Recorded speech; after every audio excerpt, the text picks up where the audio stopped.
السلام علیکم ورحمۃ اللہ۔ رات میں بھیونڈی کا بیان لائیو ہوا، اس میں اور بھی علماء کی تقریریں، بالخصوص مفتی فہیم القادری صاحب کی بہت زبردست تقریر ہوئی، ماشاء اللہ، اسے سماعت کریں آپ۔ اور میری بھی تقریر ہوئی مختصر سی، جس میں نے اس مناظرے کی تفصیلات کو بیان کیا ہے۔ اور پھر مفتی اعظم مہاراشٹرا حضور مفتی محمود اختر القادری صاحب قبلہ دامت برکاتہم العالیہ نے اخیر میں اپنے قیمتی اور گراں قدر تاثرات سے عوام الناس کو نوازا، تو اسے ضرور سننا چاہیے۔ دوسری بات یہ عرض کرنی ہے کہ آج ذی الحجہ کی 18 تاریخ ہے۔ آج مشرکین اور بدعتی ٹولہ عید غدیر کے نام سے ایک عید مناتا ہے، جس کی شرع میں کوئی حیثیت، کوئی وقت، کوئی اہمیت، کوئی تذکرہ موجود ہی نہیں ہے۔ ادھر دیکھنے میں آ رہا ہے کہ اہل سنت کہلانے والے چند بدعتی حضرات جو اپنے آپ کو سنی کہلواتے ہیں، چند سالوں سے اس عید پر بہت زیادہ فوکس کر رہے ہیں۔ غدیر کے تعلق سے آپ کو علماء اہل سنت کی کتابیں بھی ملے گی، رومن میں، انگلش میں، اردو میں، اور بیانات بھی ملیں گے کہ ایک موقع تھا کہ حضرت علی سے چند صحابہ ناراض تھے، تو اللہ کے حبیب علیہ الصلوۃ والسلام نے حضرت علی کا دل خوش کرنے کے لیے اور صحابہ کرام کے دلوں سے وہ آپسی کینے اور بغض کو مٹانے کی غرض سے فرمایا کہ جس طرح تم مجھے دوست رکھتے ہو، پسند کرتے ہو، تو علی کو بھی پسند کرو۔ جیسے میں تمہارا دوست ہوں، ویسے علی بھی تمہارا دوست ہے۔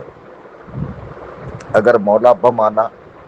آقا، مولا سردار اور خلیفہ بلا فصل لیا جائے، تو اللہ کے نبی علیہ السلام نے حضرت علی کے علاوہ حضرت زید کو بھی اپنا مولا کہا ہے، صحیح روایتوں میں موجود ہے۔ تو ان کے نام سے تو بہرحال کوئی عید منائی نہیں جاتی ہے۔ تو حضور علیہ الصلوۃ والسلام نے ہر صحابی کے بارے میں کسی نہ کسی خاص موقع پہ کوئی فضیلت والی بات کہی ہے، جس سے معلوم ہوتا ہے کہ ہاں، یہ صحابی کا مقام اس معاملے میں بہت اونچا ہے۔ تو بہرحال اس کے بعد نبی علیہ الصلوۃ والسلام دنیا سے تشریف لے گئے اور خلیفہ بلا فصل حضرت ابوبکر صدیق ہوئے۔ پھر آپ کے بعد بالاتفاق حضرت سیدنا عمر فاروق رضی اللہ تعالیٰ عنہ ہوئے۔ پھر حضرت سیدنا عثمان غنی رضی اللہ تعالیٰ عنہ، جو کائنات کے ایسے واحد شخص ہیں کہ جن کے نکاح میں حضور کی 2 بیٹیاں آئی ہیں۔ یہ شرف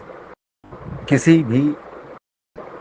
شخص کو حاصل نہیں ہوا کہ اس کے نکاح میں نبی کی 2 بیٹیاں آئی ہیں، حضرت رقیہ اور حضرت ام کلثوم رضی اللہ تعالی عنہن۔ حضور علیہ السلام کی 2 صاحبزادیاں آپ کے نکاح میں آئی، اسی لیے آپ کو ذو النورین، 2 نور کے جوڑے والا کہا جاتا ہے۔ عجیب بات ہے کہ وہابی دیوبندی بھی حضرت عثمان کو ذو النورین کہتے ہیں، یعنی 2 نور کے جوڑے رکھنے والا، اور نبی کو نور ماننے سے انکار کرتے ہیں۔ ہم اہل سنت جب حضور کو نور کہتے ہیں تو آپ کی بشریت کا انکار کر کے نہیں کہتے کہ حضور بشر نہیں۔ حضور جو انبیاء کو بشر نہ مانے، ہمارے نزدیک وہ کافر ہے، لیکن ہماری اور تمہاری طرح بشر،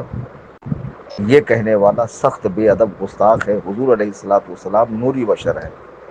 بہرحال حضرت سیدنا عثمان غنی رضی اللہ تعالیٰ نے 12 سال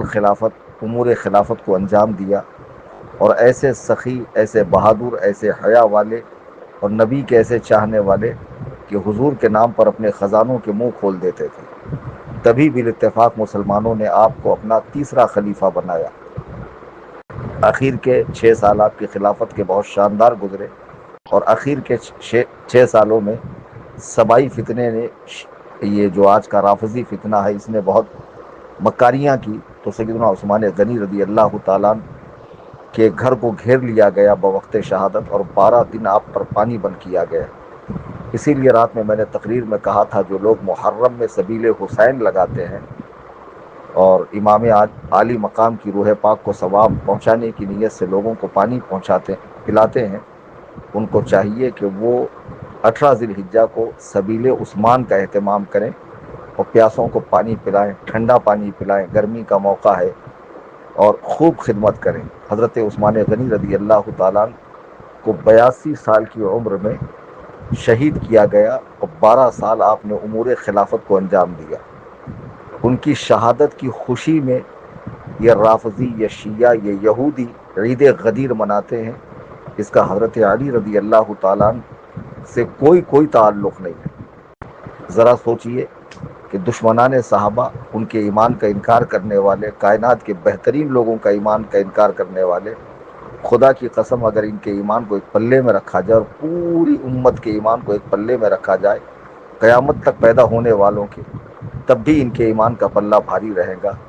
ایسے عظیم الشان لوگوں پر کفر کے فتوے داغے جا رہے ہیں، تو اب ہمارا یہ فرض بنتا ہے کہ ہم اپنے بزرگوں کی یادیں منائیں، ان کے نام سے اصالے ثواب کریں، غربا، مساکین اور فقراء کا خیال کریں، اہل محلہ کا خیال کریں،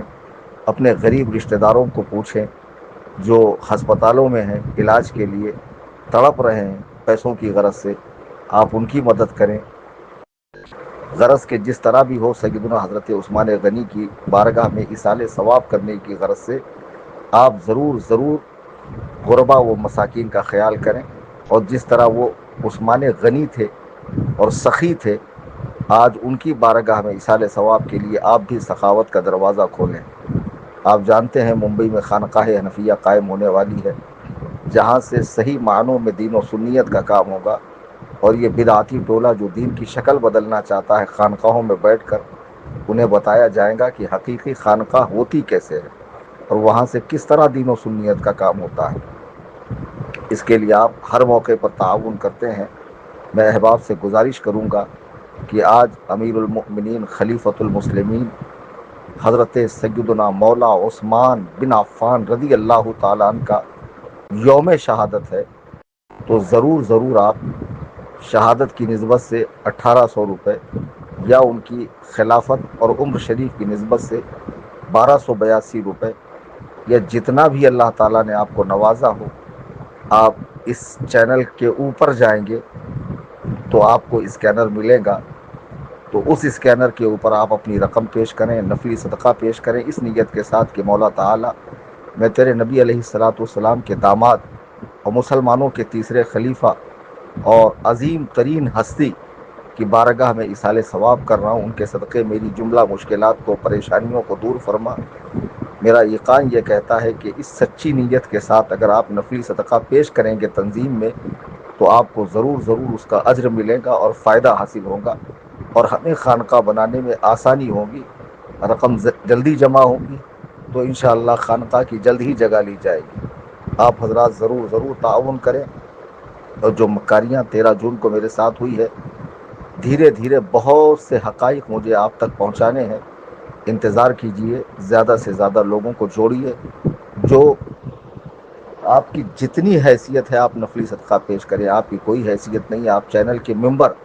ثواب کی نیت سے بڑھائیے کہ اس چینل میں رہ کر ایک عالم دین سے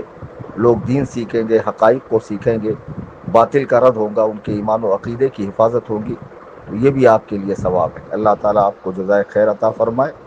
کل کا لائیو ہمارے